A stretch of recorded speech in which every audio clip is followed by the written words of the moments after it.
Hi friends, welcome to 5 Minutes Tech YouTube channel. Here is Oppo Reno 11 Pro 5G smartphone.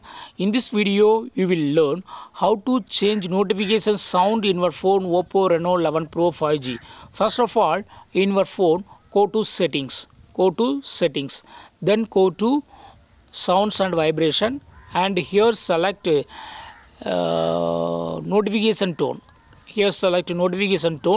And here click on classic themes and select any tone here. Okay, you can change tone to other one. I have selected this twinkle and go back. So this twinkle tone will be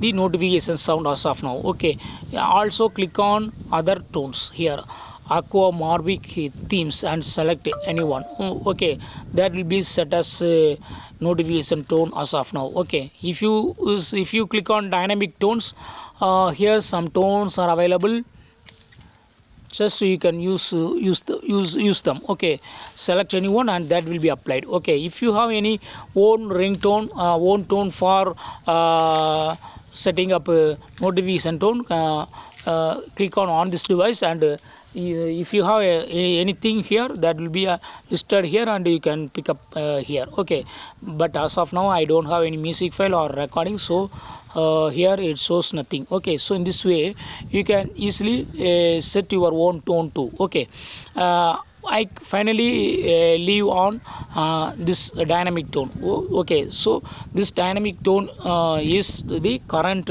notification tone for my phone. Okay, in this way you can easily change notification sound in your phone Oppo Reno 11 Pro 5G. That's all friends. Thanks for watching. Bye.